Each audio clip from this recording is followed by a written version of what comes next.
Bonjour à tous et bienvenue dans ce flash de 10 heures. Il y a eu un conseil des ministres hier. Le conseil a abordé plusieurs questions, notamment la journée internationale de lutte contre l'abus et le trafic illicite de drogue, le code de procédure pénale.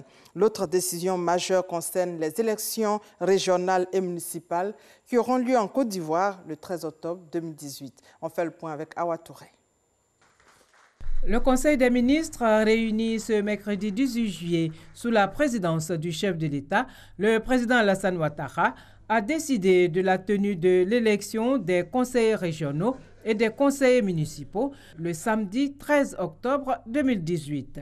Le Conseil a adopté un décret portant convocation des collèges électoraux pour les élections des conseils régionaux et conseils municipaux.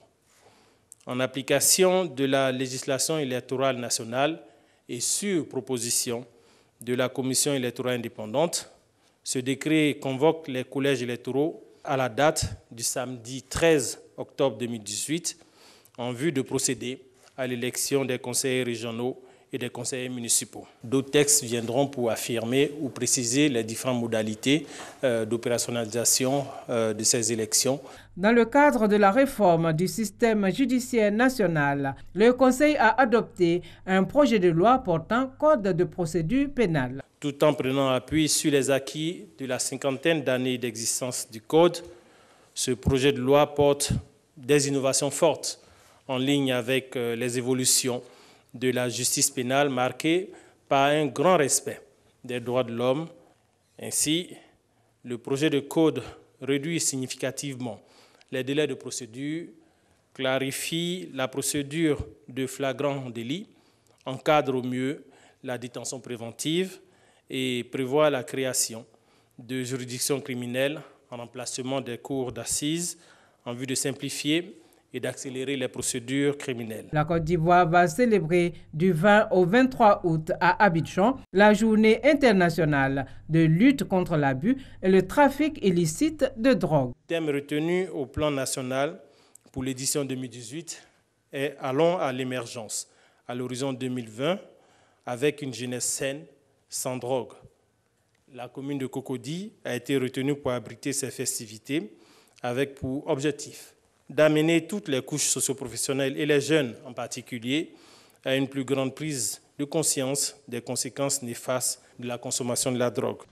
Et puis, renforcement de l'intégration sous-régionale. Le Conseil a autorisé la tenue de la 7e conférence au sommet du traité d'amitié et de coopération entre la Côte d'Ivoire et le Burkina Faso du 23 au 27 juillet à Yamoussoukro. Cette rencontre sera coprésidée par leurs excellences M. Alassane Ouattara, président de la République de Côte d'Ivoire, et Roch Marc Christian Kaboré, président du Faso, et portera essentiellement sur l'état de la mise en œuvre des décisions et recommandations issues de la 6e conférence du TAC et sur la signature de nouveaux accords de coopération. Le gouvernement entend par ailleurs poursuivre sa politique de promotion d'une société d'excellence. 79 prix seront décernés aux lauréats émanant de tous les secteurs de la vie de la nation le 6 août au Palais présidentiel à l'occasion de la 6e journée nationale du prix de l'excellence. Conseil des ministres hier, mais également fin de la 8e réunion annuelle du groupe de coordination des actions de lutte contre le travail des enfants. La première dame, Dominique Ouattara, a pris part aux travaux.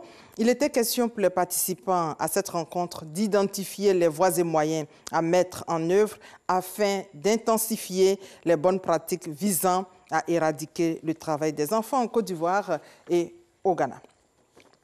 Abidjan abrite la réunion de la Commission technique administrative et finances de l'Union du fleuve Mano, une organisation qui regroupe le Libéria, la Sierra Leone, la Guinée et la Côte d'Ivoire. Cette rencontre est l'occasion pour les membres du secrétariat de l'Union d'examiner les questions administratives et financières, également préparer le prochain Conseil des ministres de l'Union du fleuve Mano.